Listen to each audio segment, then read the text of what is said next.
Moment.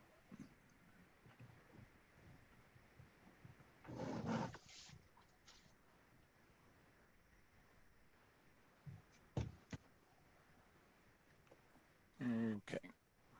Very good. Thank you very much. This is Jason Perot.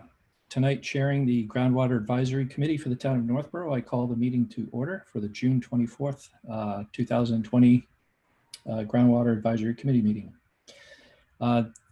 We have some preliminaries to get through for remote meetings, so allow me to read through that. This open meeting of the Groundwater Advisory Committee is being conducted remotely, consistent with Governor Baker's executive order of March 12th, 2020, due to the current state of emergency in the Commonwealth due to the outbreak of the COVID-19 virus. In order to mitigate the transmission of the COVID-19 virus, we have been advised and directed by the Commonwealth to suspend public gatherings. And as such, the governor's order suspends the requirement of the open meeting law to have all meetings in a publicly accessible physical location. Further, all members of public bodies are allowed and encouraged to participate remotely. The order, which is noted at the top of our agenda for this evening, which you can find on the town website, allows public bodies to meet entirely remotely so long as reasonable public access is afforded so that the public can follow along with the deliberations of the meeting. This meeting is currently being live streamed on YouTube, which you can find the link for that on the posted agenda or by connecting to the town website. Go to the departments, Northborough Cable Access, and you should be able to connect to our live meeting through that channel. Ensuring public access does not ensure public participation unless such participation is required by law. This is an open meeting, but it's not a public hearing. This meeting will not feature public comment. The meeting is being conducted by the Zoom application as the means of recording. Remind the participants that you're on view via video. Be mindful of that throughout the meeting. You may want to keep your microphone muted when you're not speaking to avoid introducing any inadvertent sound. The ground rules of the meeting. As the chair, I will introduce each topic and each presenter. After they conclude their remarks, I will make my way through the committee members, inviting their comment or questions. We'll just do that by raising of hands. I have everyone in view except for Bryant. So Bryant, if you want to come on video for that purpose, by all means do so, or indicate by voice if you would like to be recognized. Please, all members and all participants, try to speak clearly and concisely and in a way that helps us to generate accurate meeting minutes. For any response, please wait to be recognized by the chair. If members wish to engage in colloquy with other members of the committee, please do so through the chair, taking care to identify yourself. Because this is a remotely conducted meeting, any votes that are taken will be taken by roll call. And I think that completes the preliminaries. I would now like to go through and just note each of the people connected to the meeting tonight. I'm Jason Perot, representing the Board of Selectmen. Amy Paretsky, representing the Planning Board, is here. Teresa Capobianco. Can you come off mute there, Teresa? Yes. Yes. There you are. And Bryant Furman. Greetings. Thank you, Bryant. We also have town engineer Fred Litchfield. Here. We have Melanie Rich, taking our admin assistant, taking the minutes for the meeting. We have David Kane, our MIS GIS director, conducting the technical aspects of our meeting. And then additionally, we have Patricia Teixeira. Is that correct? Yeah, that's correct. Yep. Thank you. We have Michael Norris. That's correct. And we have Lou Montseros. Lou, can you acknowledge by voice, please? I'm here. Thank you. Yep. Thank you very much. I think we've got everybody there. So we can now proceed. Excuse me. Mr. Chair. I'm sorry. Yes. Mr. Chairman, Yes, Along with Michael. Patricia, we have Sebastian Gomez with her. Oh, I see. Sebastian. Thank you. Yes. So let me introduce the item on the agenda then, to consider the petition of New Bridge Granite Corporation for site plan approval and a special permit per groundwater protection overlay district to occupy a portion of the existing building located at 329 West Main Street, map 81, parcel 13, in the Business West District and located within Groundwater Protection Overlay District Area 3. The applicant is New Bridge Granite Corporation, Representative Michael J. Norris, Esquire. Fred, do you want to just introduce some of the background information here? Yes, I just wanted to make one point before we started. I wanted to ask Amy if she had planned to recuse herself where she's filed that appeal that's coming before the ZBA on this particular property next month. And I just wanted to confirm one way or the other, that's all.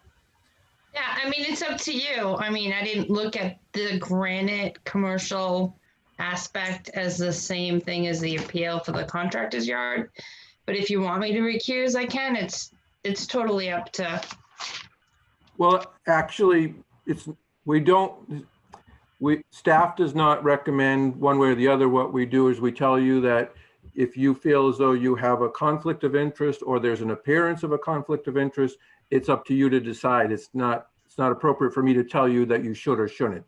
So I just wanted to put it out there and give you the opportunity if you were. It's supposed to happen before the meeting starts, that's all. Okay, I don't know. I guess I didn't feel like this was the same thing. I didn't feel like I had a conflict of interest and I have no money on the line for any of this. So I don't know what to say. Simple yes or no is good. I I know. think you're going to have to decide, Amy. I don't think, as Fred said, Yeah. Fred or the other I mean, board I have members some can't really questions advise you that on have those to things. do with groundwater, but it has nothing to do with the use or. So I feel I don't have any conflicts, Okay, but we'll proceed. Yeah. okay. In the interest of disclosure, right? So, Yeah, totally. okay, very good. Fred, go ahead.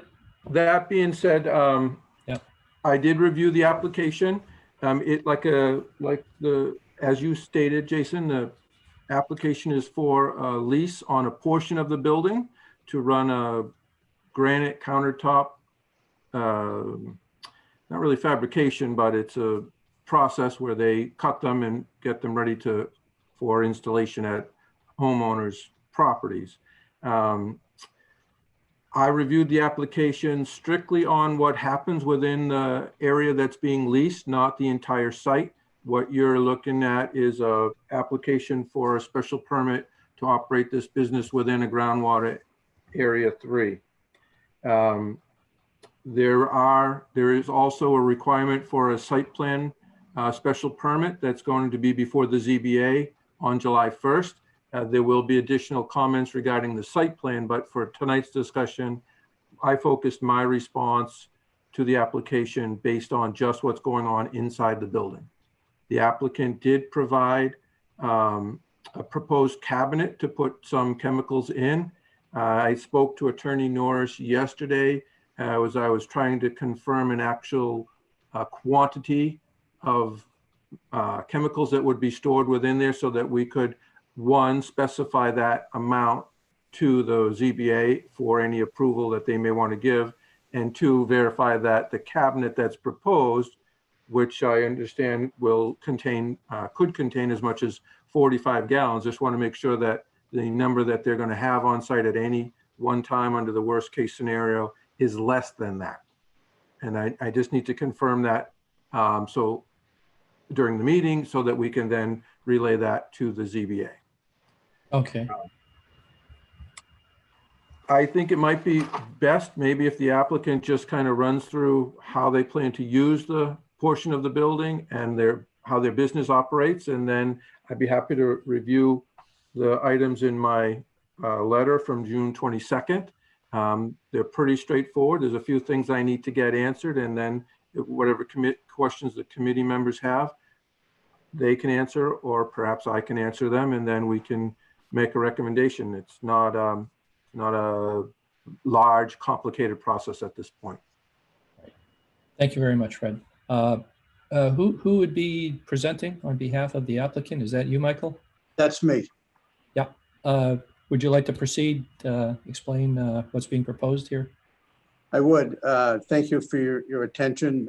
I would tell you this is my first appearance before your committee, although I've been before lots of committees in lots of towns, and I look forward to working with you. And I just want to indicate that Fred's been tremendous help in doing this during this whole process, as everybody else in the town. Thank My you. clients are renting a portion of the building, which is, if you take a look at the plan, the site plan of the building, or if you're familiar with the building itself, it's, if you're on the street facing the building, it would be the right-hand side of the building, which they would have in the front of the building a showroom, and in the rear portion of the building, which is currently a garage, will be where the area is where they have a saw that would, what they call a bridge saw, and a table that would cut the granite slabs into the countertops. Also within that area, if we look at the plan, you'll see a notation there for a storage area. And in that storage area is where the cabinet is for which the chemicals are stored. That cabinet can hold up to 45 gallons of chemicals, although they will never have that amount of chemicals there. I'll get to the chemicals in a few minutes. The applicant has entered into a letter of intent with the landlord.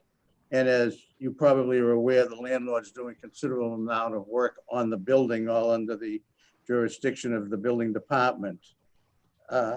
There is, in the building, there's a sprinkler system that's in the area where the garages are. The garages being the rear portion of this property is where the main work will be done. Also, the rest of the building where the showroom and offices will be is also sprinkled. The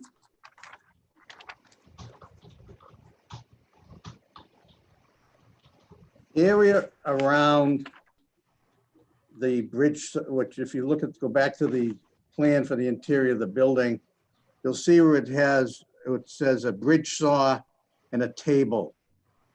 If you note, according to the plan, there's a 6-inch wide open drain that goes around that entire area. The way the granite is cut is twofold. They use what is called a bridge saw, which has a diamond blade that cuts the granite, and it also uses water to cut the granite. The water from the bridge saw goes into the opening around the table and the bridge saw, drains into a pit, and from the pit, it goes into a machine that recycles the water and separates out any of the fragments or muck from the granite, so that no water, none of the muck or none of the water goes into the ground. It all goes into this machine. And when I finish my presentation, Sabatino will explain to you exactly how that works. I've also given a copy of it to Fred, and hopefully you all have a copy of that particular machine. No? The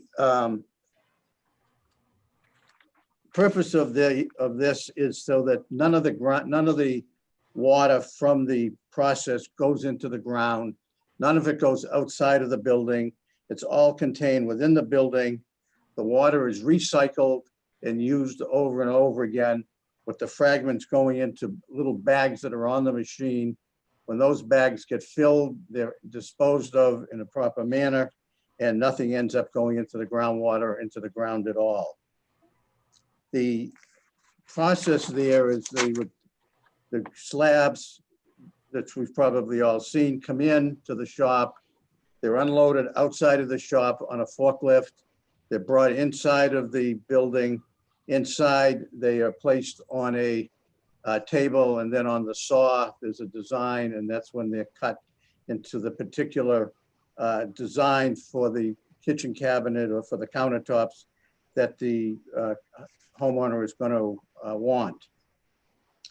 In doing so, there are some chemicals that are used, and we've provided a list of all those chemicals. Most of the chemicals that are used are not hazardous.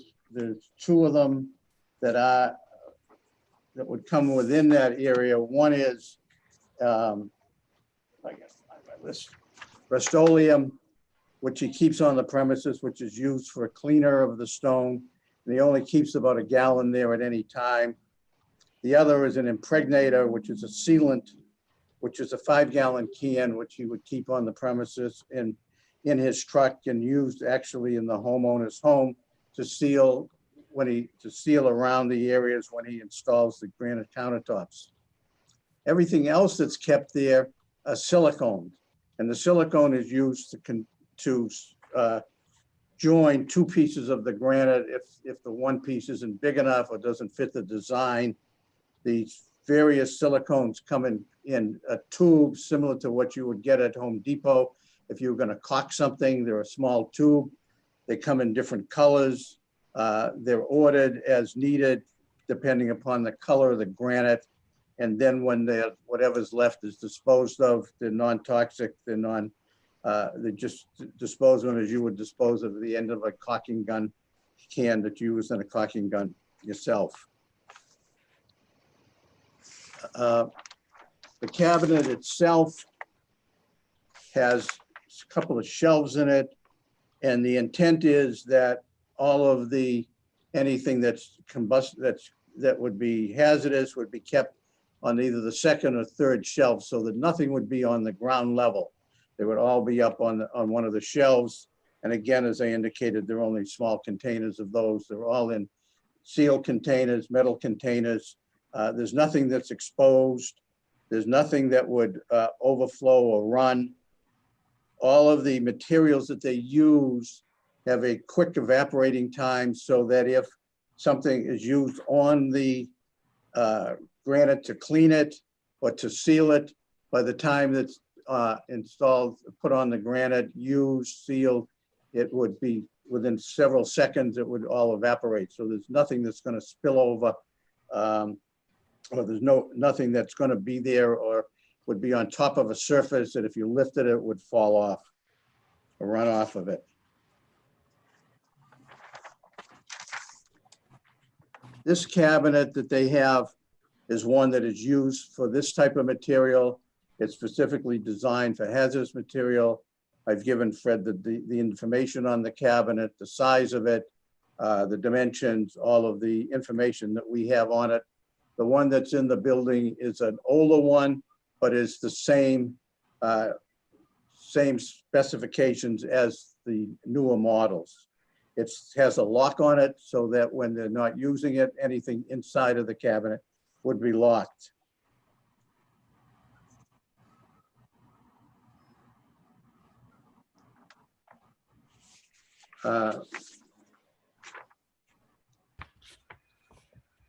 The work that's going to be done within inside of the building to make it ready is all going to be done by the landlord.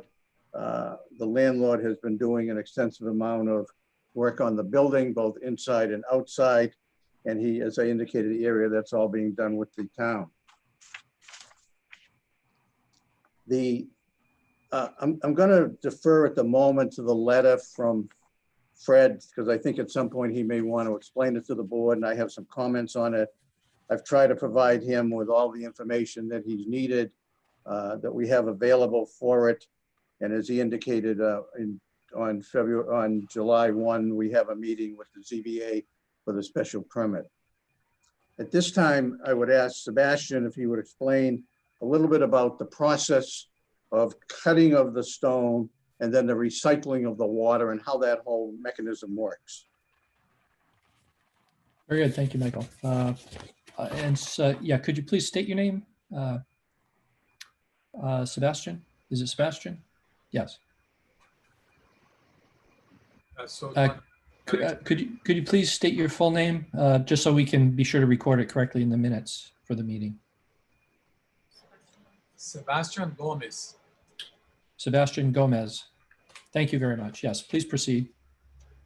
Okay, as Dr. Mike said, it's when we have a showroom and the customer goes there, they like the stone, for example, a Black Galaxy. So I order the stone from our suppliers. They bring the stone to our shop. We unload that and we place that stone on the table and we cut that with a bridge saw, the diamond blade, and with the water. So the water that goes to the floor that's collected, by a pump and thrown to the filter system.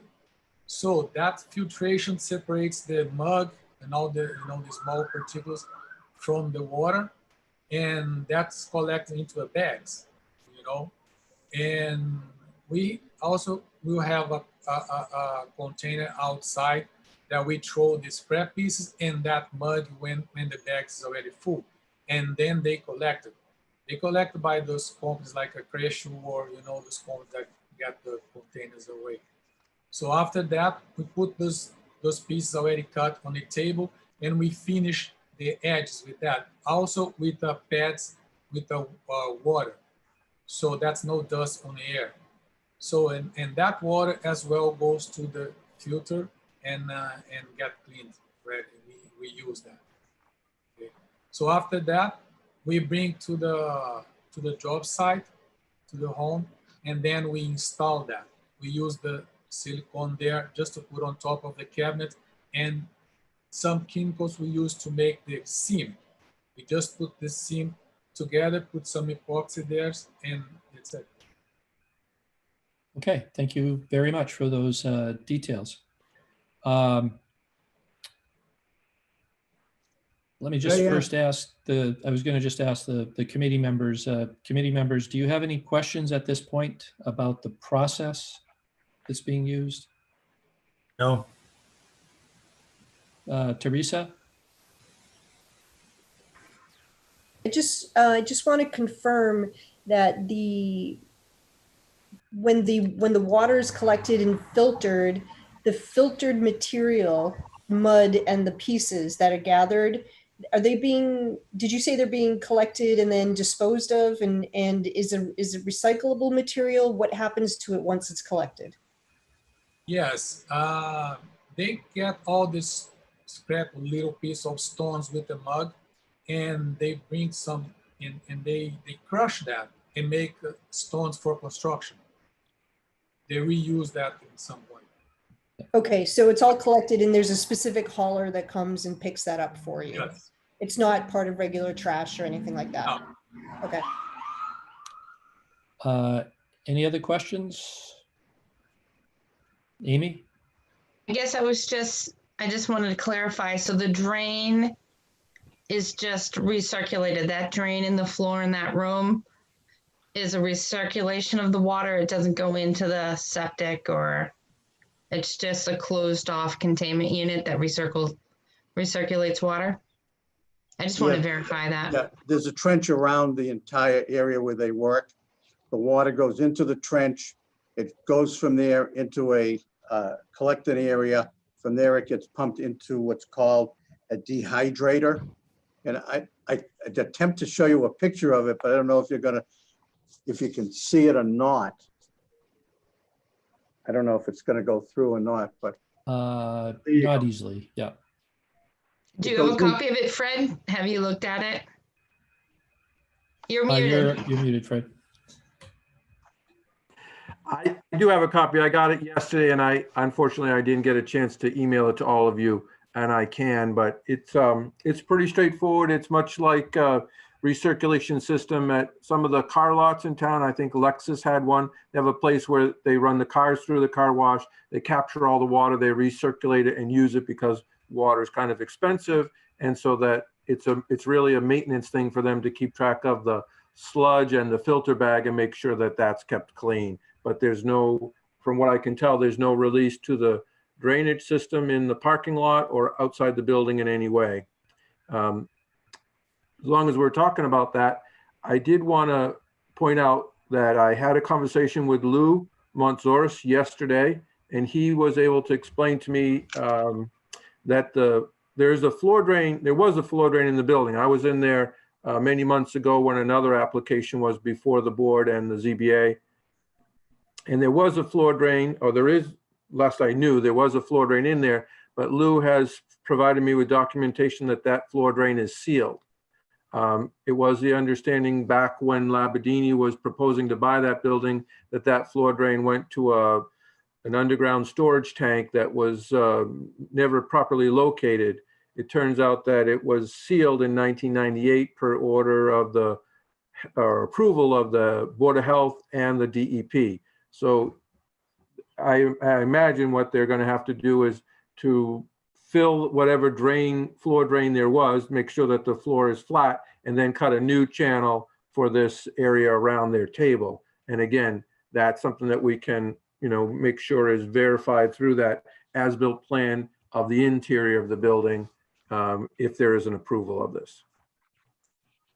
Great. Thank you, Fred. Mr. Litchfield, could I add one comment to that? This is Lou Montserrat. I'm sorry, Mr. Chairman. Yeah, sure. Go ahead, Lou. Just as a matter of reference, the floor drain doesn't extend into the granite space. It's only in the other 5 bays. Okay. It stops before it gets to the wall, the solid wall of the what would be Sebastian's space. Thank you. I wasn't sure of that. So if I understand, then the construction and reconfiguration that's going on now is including the installation of the appropriate drain for this system? No, they haven't done anything yet until they get their appropriate approvals. So there's Right, been but no work done on that. It's not existing at the moment. It's something that is part of the plan. That's right. That's correct. Okay, thank you. I just have one more question, Amy. Sure. Just to ask about for the material that's collected by the dehydrator, you said, I think you said that material is taken outside and stored in a container until it's picked up. Is that correct? Those rollover container, they have a container that they grab all the scrap of the little pieces of granite that you're not using. They get that together with the mud, and they Okay. grab that together. Yeah, and the material that's being stored in there is essentially dry material, I guess is what I'm getting at. Oh yeah, it's kind of Okay. As a result of the dehydrator doing its work, the material you extract from the filter or whatever and deposit in these containers is essentially dry. Yeah. Okay, thank you. Fred, you just wanted clarification there? I just wanted to get one question. When Sebastian says it goes into a container, are we talking about a dumpster? Or are we talking about something with a top on it? Or how big of a container are we talking about? like 15 yards. Okay, so it is a dumpster, open top dumpster that they just put Yes. the extra pieces in and the mud Yes. in the bag. Yes. Okay, thank you. Okay, thank you. Amy, did you have a question? Yeah, I guess that was one of my questions, is how big the container was.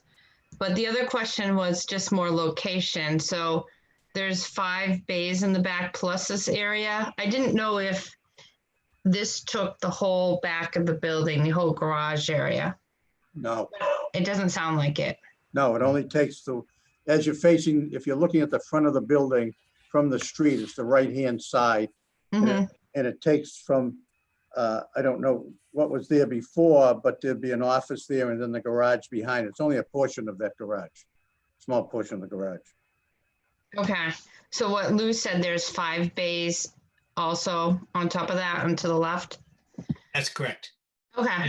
There's 7 bays in all. Heritage Welding is in 2 bays. The middle 3 bays is right now the vacuum truck company. And then these 2 bays all the way to the other side would be Sebastian's New Bridge bays. Okay. All right. Thanks. Thank you, Amy. Any other questions at this moment from the committee? Hearing I just none. had one more. Sorry. Yes, Amy. When they do the cutting, are the garage doors open or closed? It can be closed. They're closed. Yes. Okay. Thanks. Thanks. Fred, would you like to go through your review letter?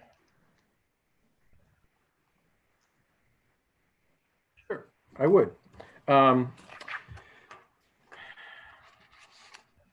The letter that I prepared, as I indicated before, deals only with the space that's being rented, not the entire building or the site. The issues around the site and the requirements in the bylaw, I believe, will be addressed at the ZBA by the ZBA. And this part of the application is only for the groundwater special permit that's required under section 707-010 D3C5. My first comment was that every application for a special permit is supposed to submit several items, a list of chemicals, quantities. We usually look for MSDS sheets, which talk about safety and how the chemicals are to be handled and what kind of hazards they present, and all that was submitted. There is an additional item that's required in that section of the bylaw that talks about a statement by a qualified expert that says nothing being done as part of the process that's being proposed could pose a threat or a damage to the, or a hazard to the public or ecological damage to the groundwater quality. And that statement wasn't submitted. It normally comes with a drainage certification. A professional engineer prepares a drainage, and where they're not proposing any changes to the drainage or the exterior of the building, there's no drainage statement associated with this. And where the applicant has proposed a small amount, by my record, it's less than 10 gallons of material that will be stored within that cabinet that can hold 45 gallons. And the cabinet is in a storage room and is completely closed and does not have the ability to mix with sprinkler water. So there's no additional containment of the sprinkler water that's required. And so I think that Attorney Norris is, well, I had recommended that he ask for a waiver on the requirement to submit that statement from a qualified expert. It seems almost physically impossible for there to be anything leached out into the groundwater. Everything is contained within the building. So I guess that would be the first thing that the committee might want to talk about, provided, unless Attorney Norris has a statement that he wants to submit for the application. Otherwise, I imagine he would request that waiver. That's correct. You're planning to request the waiver. Did I understand that right? Yes, we are going to request the waiver. Okay. Do you want to talk about the waiver, or do you want to go on to the rest of the letter? Any questions by any of the board members about the waiver for this circumstance? No questions. Very good. You can continue. Okay. The next item actually has been addressed. The original information that I got from Attorney Norris indicated a picture of a cabinet and then also some specifications, but nowhere on the picture could I identify the model number to verify that it was in fact the same cabinet that was shown on the specification sheets. And then as a result of talking to Mr. Norris after he got my letter, he did send me another photo of the cabinet, same cabinet, and the model number was highlighted on it so that it is verified to be the same as the one that's in the spec sheet. So the 45 gallons is the amount, as long as they're willing to commit to no more than 10 gallons, unless there's some other number. That's what I would recommend that the committee could approve. Maximum storage of 10 gallons of hazardous material to be stored within a cabinet that can hold as many as 45 gallons.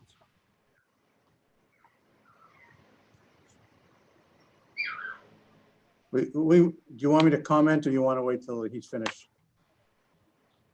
Did you want to take these point by point, Fred, and discuss them as we hit them? Yep. Sure, Attorney Norris, you can comment if you like. Yeah, we would agree to the 10 gallons that Fred has mentioned. Okay, the 10 gallons is a sufficient volume for what you need to hazardous do. materials, yeah. Yeah. Okay, very good. Fred, care to proceed? You're on mute.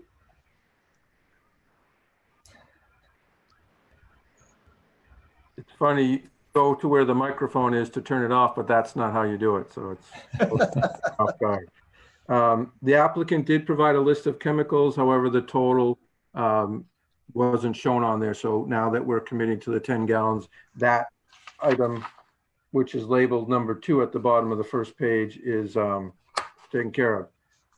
I wanted to point out that because there's no earthwork or no earth moving operations or anything happening outside the building, that there's no earthwork permit that would be required, that normally is required for site plan work. The application didn't indicate if sprinklers are present or not, but Attorney Norris and Mr. Monsoris did indicate that there are sprinklers in the building, but we've now confirmed that the sprinkler water cannot mix with the chemicals that are stored within the cabinet. And so therefore it's not an issue. And the last item on my list is basically it's the statement in the bylaw of the requirements. And the thing that is important is that each of the statements that are required in that section of the bylaw, which I'll spare you from reading the entire amount, needs to be listed as conditions of any recommendations for approval. It basically, it's the proponent of the building for a building or occupancy permit must demonstrate on an annual basis that the building department, to the building department and the Board of Health, that all applicable federal, state, and local regulations are being met. So by virtue of getting a special permit, they're obligating themselves to certify once a year to the fire, building, and Board of Health that they're in compliance with all applicable codes. So that is something that if the committee decides to recommend approval, will need to go in the recommendation for the ZBA. Okay, very good. So that completes the list then. It does. Do members of the committee have any additional questions? I just had one. Sure, go ahead, Amy. How many deliveries do you expect, trucks coming and going? Like you said, I guess people order granite and then it's delivered. Do you have a lot of trucks on site, or is it just the one truck that you have to pick up the granite? Oh, just want to pick up the granite and the one that we have to install. But we just grab the kitchens already done and bring to the job site. And the amount of the stone that we get, it depends how much we sell. But we try to get like a 1-day delivery. You know, like this, if I'm gonna do a kitchen, 3 kitchens for next week, I order the 3 left for that amount. I don't wanna, you know, a lot of the stones there if I'm not gonna use right away. Okay, so you just have 2 trucks and they park in the area that you have outlaid right on the right side of that building? So we want to. One truck? Yeah. And it parks right behind the building? For my use, yeah, just one truck. Okay, thanks. Is there a tie-in for groundwater purposes, Amy? Well, I didn't know, but I know Fred, for that question, you mean? Yeah, I'm just Oh, I was just asking typing, about the and I think, relevance for. oh, because with groundwater, and I think Fred will cover it probably at the ZBA, but when there is trucks and parking, there's usually stormwater drains with the oil separators. And I just didn't know how many trucks and if they were going to need one of those systems, with the oil and gas and water separators. Yeah. Fred, yeah. All right, so I'm not muted. Okay. That was kind of the little bit of a conundrum that I had when I was reviewing the application. I was trying to keep it focused on what they're applying for, and that they're applying to use that portion of the building. Now, the other thing that's a little bit more complicated is the fact that the building is owned by someone else, and it's owned by someone new. Lou can explain.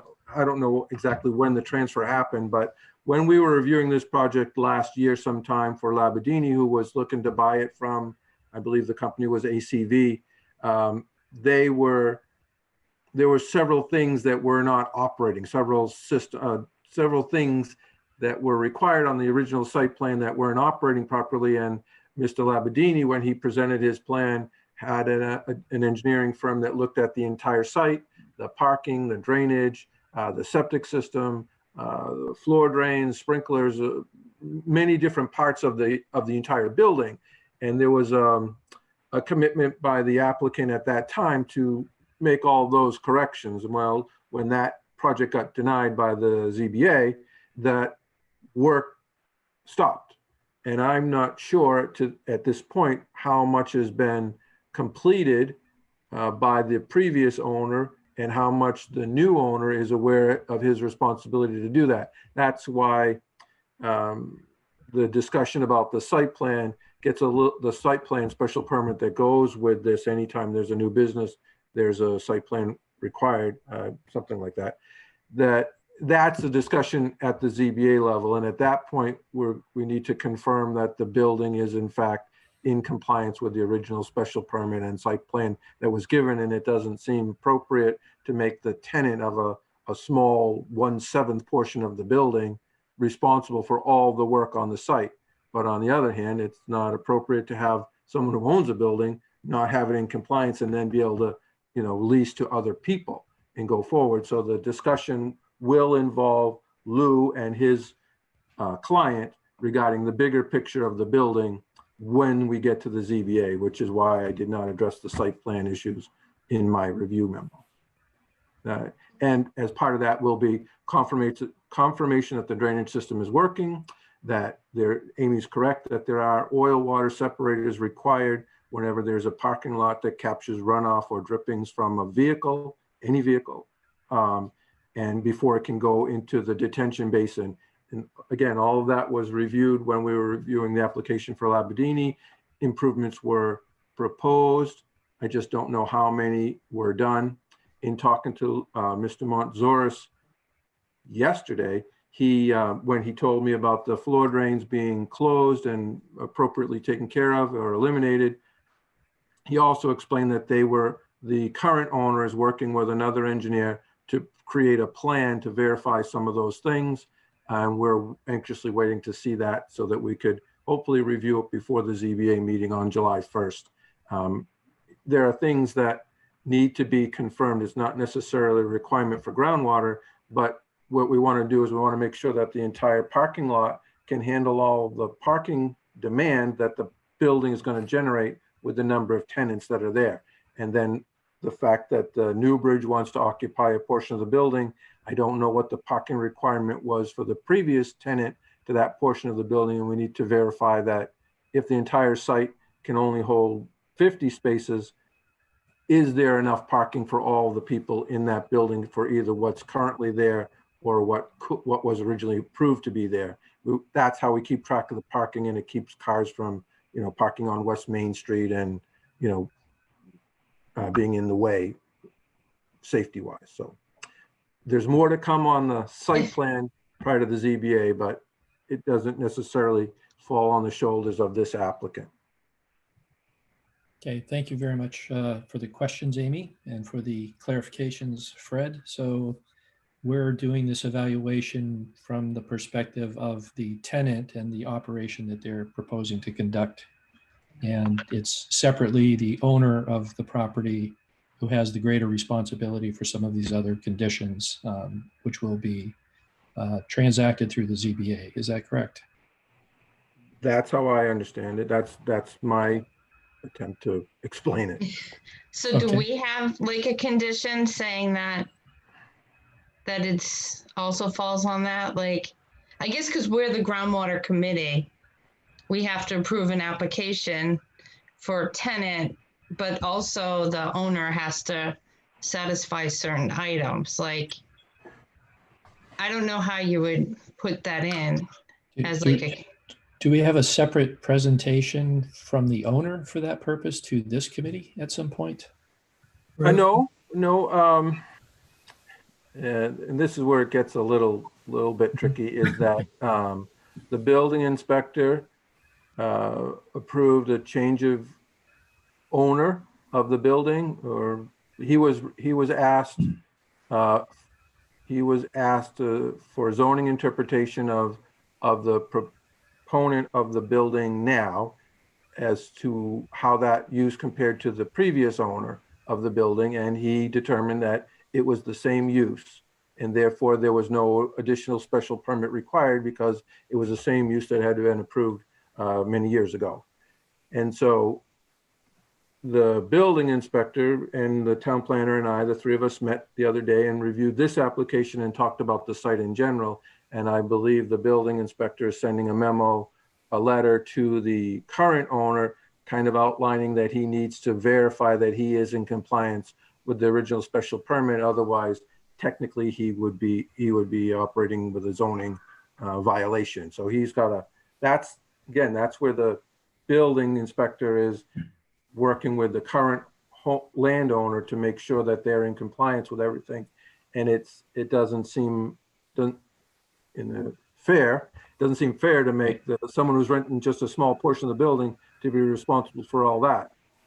So what I can do, if the committee chooses to, I can write the letter with some recommended conditions for approval if that's so voted by the committee. And then we can also put a separate note attached to the same letter that's basically advising the ZBA that the verification should be provided to the building inspector that all aspects of the previous special permit are in effect operating properly in order for the parking lot to be utilized for vehicles, something to that effect. But Something to that effect, yes. Trying to get it narrowly focused on the portion that's being proposed to be rented, but still making sure that the town is protected and that a special permit that was issued a number of years ago is still being adhered to. And the building inspector is aware of it. He's writing a memo.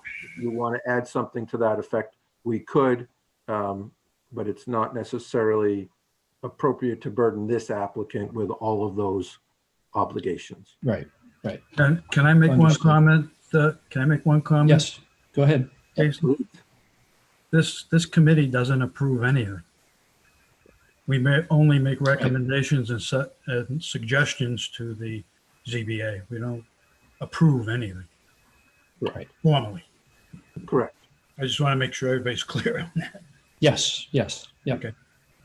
We are. Mr. Chairman, if I could make one comment as well. Yes, sir. Go ahead. This is yesterday when I talked to Mr. Litchfield, it was the first I've heard of any of this. We got a letter prior to the vacuum truck company coming in and leasing the property saying they were allowed to do that. And then we had a complaint against us and we got a follow-up letter after I toured the property with the building inspector and we went through everything. And now I understand, which I haven't seen yet, there's been some sort of appeal of that, which will be coming down. But I'm not, as of this moment, I think we're in compliance with everything we've been asked to do. I mean, we're just following what's been presented to us. So, everyone's talking about what's to come, but it hasn't come. And so I don't know. Yeah, I think we're clear enough. The purpose of this committee is to make a recommendation with respect to groundwater. And as Fred has clarified, it's in some narrow sense with respect to the tenant who's going to be operating at this facility. The subject of whether or not other requirements or conditions imposed on the site under special permit or something is outside of this committee's purview. So those matters will have to be addressed in whatever manner is necessary to ensure that there is compliance there. So, which I imagine would have the effect of some effect on all tenants of the property, including this one. So, any other questions by the committee members? Bryant, you're okay? Yes, I am. Okay. And so, Fred, could you just summarize what would be the substance of a motion for approval, subject to conditions. I can try. I guess you would want to make a recommendation to the ZBA that they approve the special permit as requested by New Bridge countertops, with the recommended conditions that they store no more than 10 gallons of the chemicals on the associated list of 9, I believe, that were on there. Some of them indicated none to be stored on site. So there'd be a maximum of 10 gallons of material to be stored within a cabinet that can contain 45 gallons of material. That they submit an annual statement indicating that they're in compliance with that portion of the bylaw that requires compliance with all federal, state, and local regulations to both the building department and the Board of Health. I would also recommend that you indicate that you're in agreement with the request for the waiver on that one section that's required, that statement by a qualified expert regarding the impact to the groundwater for this site, based upon the way it's been presented. Virtually there's no chance of anything impacting the groundwater. I'd also recommend that there be that as-built plan that we always require, although it'd be much smaller in this case because it would involve the inside of the building. So we could have a confirmation on exactly the size and location of the drain around the table, along with the pit that carries the water.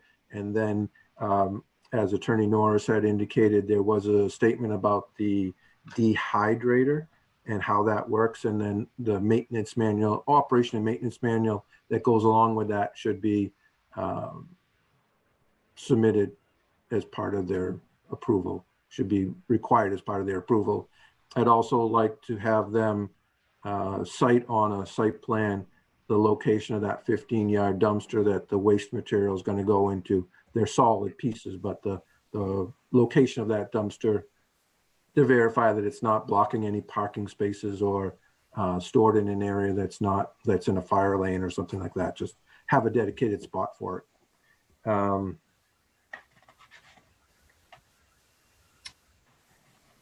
I think that's everything that I would have. The letter addressed to several items, but a number of them were addressed by Attorney Norris in his follow-up information to me. Okay. Jason, I have, Yes, go this is ahead. Brian. Yep. I just want to make sure that the applicant and their attorney they are fully comfortable with the 10-gallon limit. If business is booming, I'd hate to see them painted into a corner when they say, yeah, we only store 8 gallons and they need 12, you know? Just a question for them. Yeah, just a clarification about the volume of the liquids or whatever that you'd be storing on site. You're confident that 10 gallons total capacity is sufficient for? Well, Mr. Chairman, I think 10 gallons at the moment is, but perhaps if we make it a 20-gallon limit, that would cover any future, as was indicated, any expansion, or if they wanted to buy a bigger container or something. The hazardous materials, the big one, the impregnator, comes in different size gallons, and he may be in a position one day he can buy a bigger one, and he should be able to keep it on the site, where it's going to be a closed container inside of that storage container. So perhaps if we make that a 20 gallons, I think that would suffice. Sebastian, would you care to comment? Yes, we have sales representatives that visited us like once a week with those materials. We don't need to have a bunch of those materials in stock. Okay, so there's a frequency of restocking or delivery that's sufficient, and 10 gallons at any one time is sufficient? Yes. Okay. That's fine. I'm happy to leave it at 10 gallons then if you're comfortable with that number. Okay. Yep.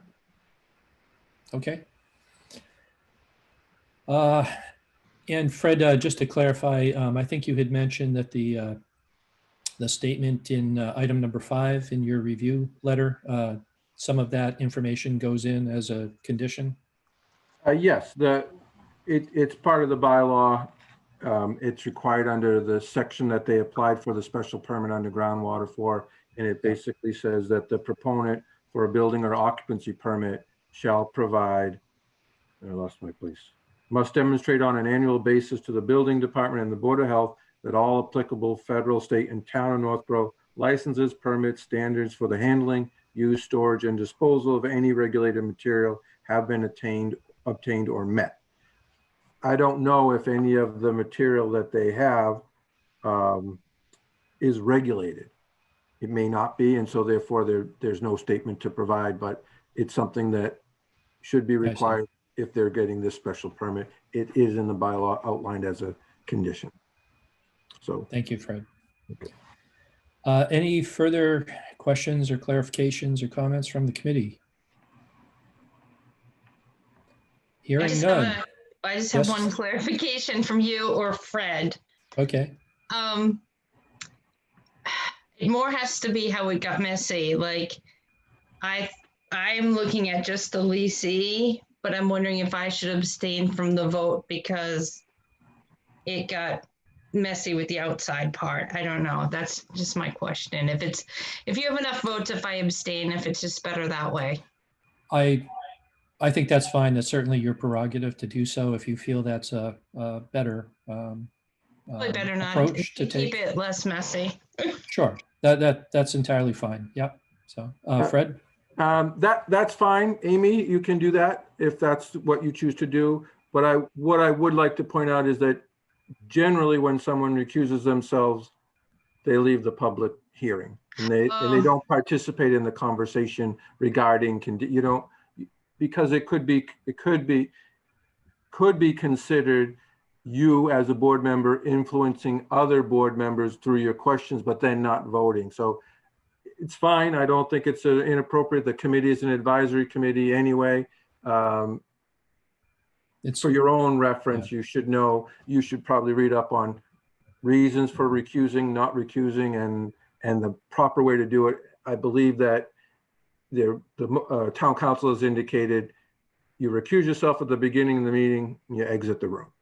That's the appropriate way to do it. It covers all bases. That even sitting in the room sometimes can be an appearance of trying to influence other board members. It's just what I've been told is the appropriate way to do it. And again, staff is not supposed to tell you what to do. I'm just advising you that in the future, if that's what you want to do, that's what we're told is the way to do it. So yeah, I guess what my abstaining, it's not the applicant themselves. It's just, I guess, I didn't have a problem with it. So maybe I should vote. I think as again, it's your decision about how you want to approach it. But I think we've conducted all of the, discussion questions and everything. We are approaching this kind of narrowly on the merits of the tenant's proposal. Yeah. If there are other issues with the broader, site or something like that, then perhaps, those aren't conditions or things that bear directly on this decision. So right. Whatever you feel comfortable with, but yeah. So. Yeah. All right. With that, if there are no more comments or questions, do I have a motion to the effect of what Fred had in detail proposed as an approval subject to conditions? Can I say so moved and have that going? So moved. Do I have a second? Second. Moved and seconded. Any further discussion?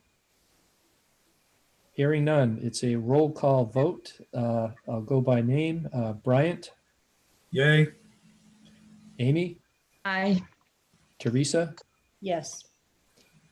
And I'll be an aye as well. So we have a vote of 4 in favor, none opposed. The recommendation will go forward favorably. And I think we wish you well in your endeavor. Thank you for your attention. Thank you. Thank you, Mr. Chairman. You're welcome. Pleased to have everyone here tonight. Appreciate all your input. Thank you for all your help.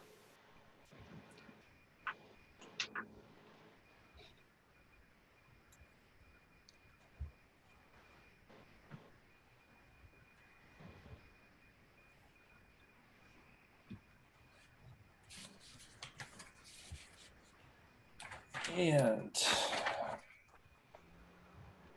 can't find a pen. The next item on the agenda is review and approval of minutes of the March 10, 2020 meeting. I assume everyone had an opportunity to review the minutes. Amy, you had a amendment that you wanted to make. Is that correct? Yep, Which has already been communicated through email. yep. Yep. Do you want me to read it? I just have to find it. If you, yeah, if you can locate that and just explain what the nature of the changes for the benefit of the other committee members. Sure. Excuse me, I'm sorry. We are off, right? Yes, you are. You're all set. Okay, Yep. thank you. Thank you so Have a much. good evening. Bye. Thank you. Bye now. I just have to pull it up. It was a sentence change on page 5. It was a sentence that I stated. But I just have to open my emails. Is that the one, the Department of Redundancy Department? Well, Page 5, middle of paragraph 1, it says, but there are, yeah.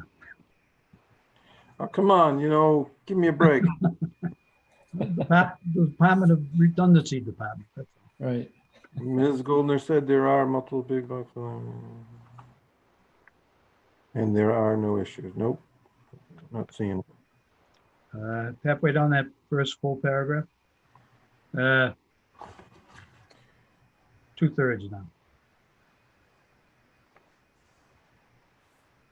Oh, yeah, I got it. Is that it?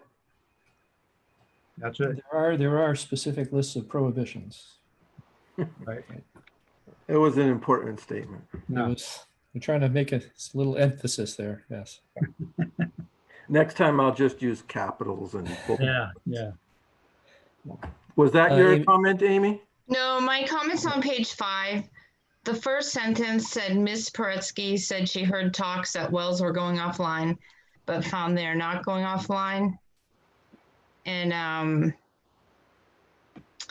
I just changed the sentence, say Ms. Paretsky said there's always been talk. I sent it to Fred through the previous planning board rep that the groundwater zones weren't as important because they were going offline, but she heard through the recent MVP meetings that the wells are an important backup system for our town. I don't remember that conversation being like that at all. I definitely talked about MVP. I can go back and listen to the tape if you No, want. you did talk about MVP, but I remember you specifically stating that you thought that you heard the wells were going to go offline, but found out that they weren't going offline, because I sat there thinking to myself, the wells are offline.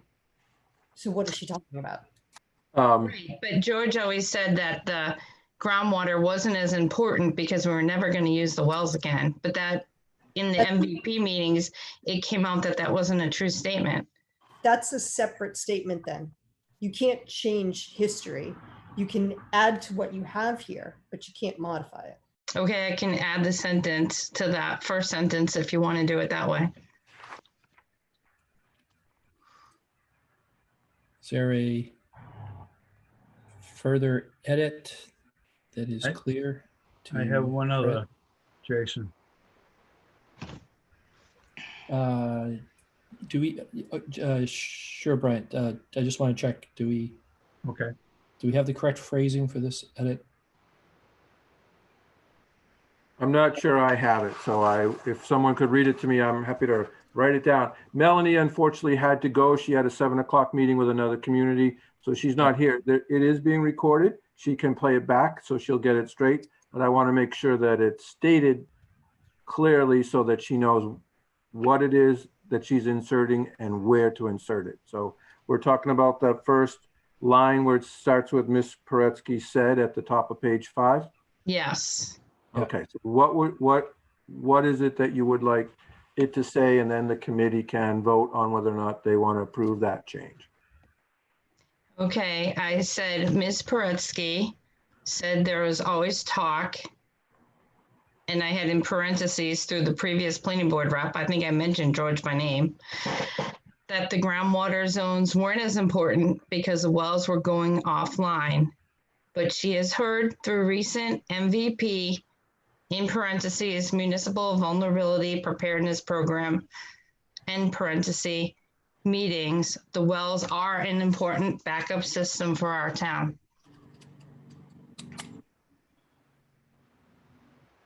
If we have the recording of, do we have audio recording or something of the prior meeting? Give me 1 minute. Okay, I think Melanie has a tape recorder.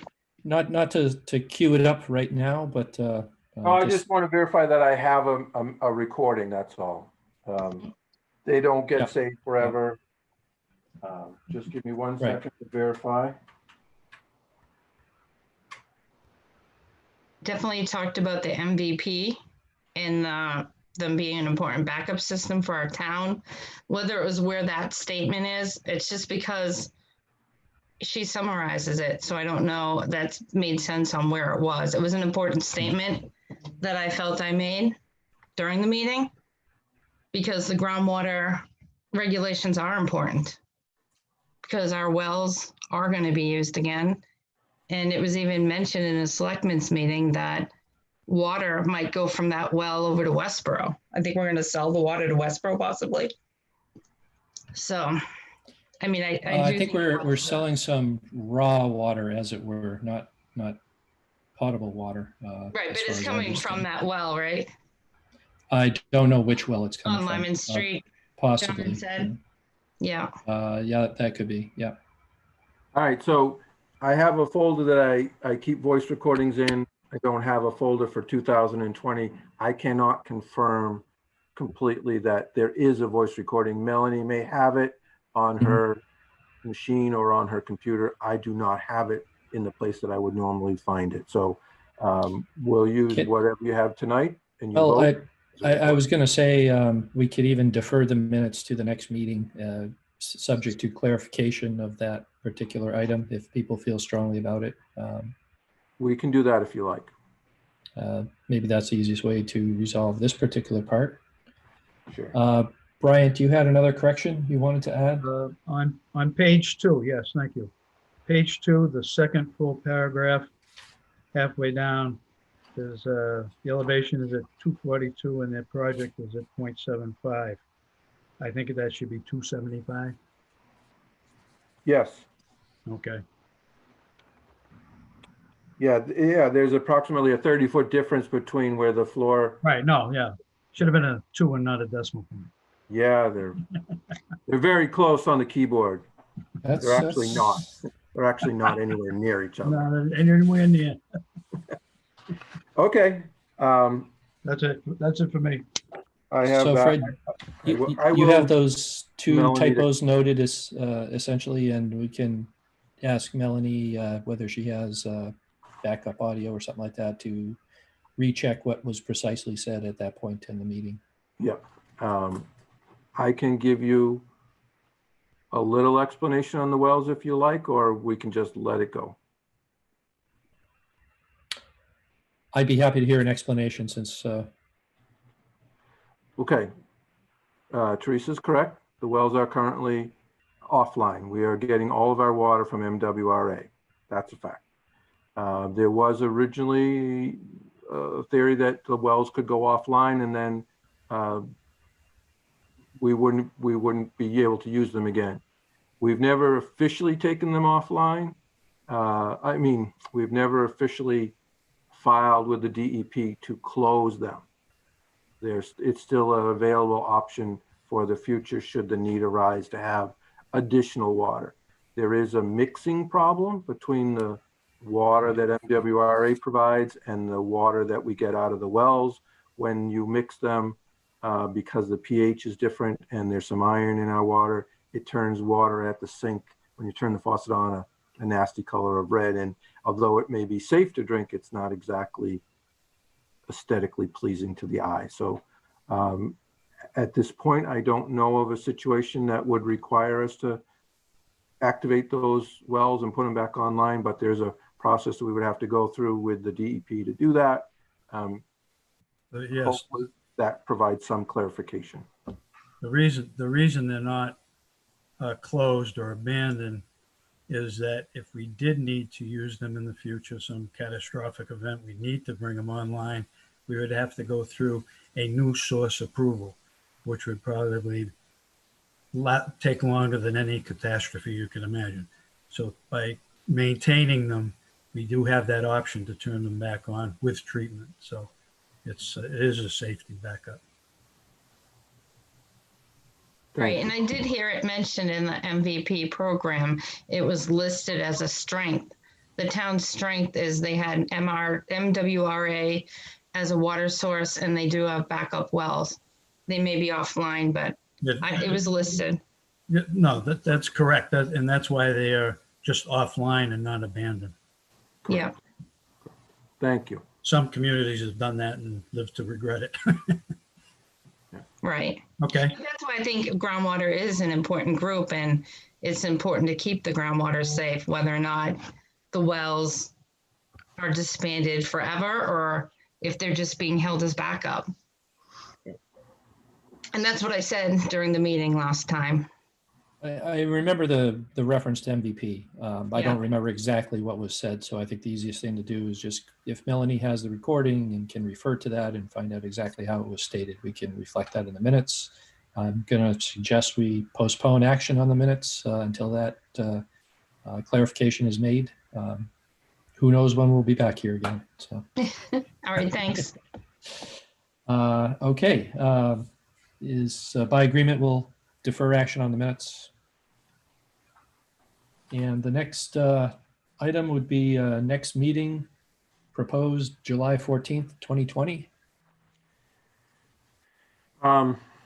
At this point, I don't know that there's anything on the agenda that would, on the ZBA agenda or the planning board agenda, that would require a recommendation from the groundwater committee. I'm not aware of anything at this point. Okay. We'll be, let me just ask, do any committee members have any planned vacations or something during that time, that particular week? What week? Nothing. July July 14th is a Tuesday. Fred, do you know if town hall will be doing meetings in person at that point, or if we'll still be doing them via Zoom? I do not know for sure. My inclination is that we will most likely be doing Zoom meetings through the summer, but there's been no official word. I'm waiting to hear. A lot of focus has been on trying to get town meetings secured. And until that happens, the resources that are being used to facilitate the building for the public to come back in and to have public meetings has been focused on town meeting. I think once we get there, then we'll have a better idea about this. My sense is that it may be the summer before we're through the summer before we're not doing Zoom meetings anymore, but that's just me and my crystal ball that's very unreliable. Okay. I think best to plan on Zoom meetings until notified otherwise. Well, it does give you a little flexibility if you're going on vacation someplace where there's. Well, that's true. That's That's, what I was you just know, thinking too, yeah. I didn't even stop to think about that, but whether you're on vacation or not, maybe doesn't even matter. You know, we can Right. schedule whenever.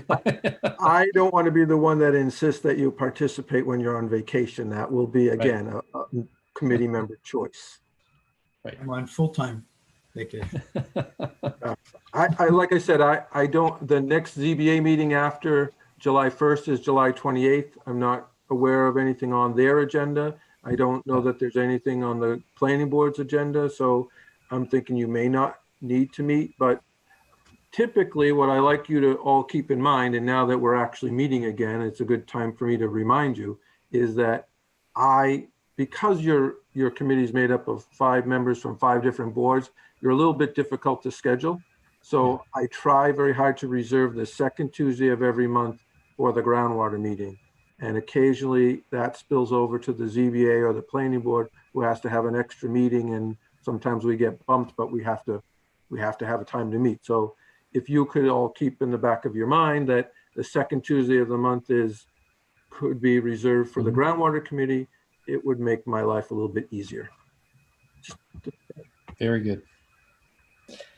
If there's nothing else, I will entertain a motion to adjourn. So moved. Second, Moved and seconded. Bryant, yes. roll call vote. Yay. Amy, Aye. Teresa, Yes. Jason is an aye. So we are adjourned. Thank you all very Thank much you. for your participation. Thank you, Fred. Thank you, David. We'll see you when we see you. So I'll see you at town meeting, if not before. that's right. Right. Thank you. Bye, everybody. Have a good evening. Aye. Take care. Thank you.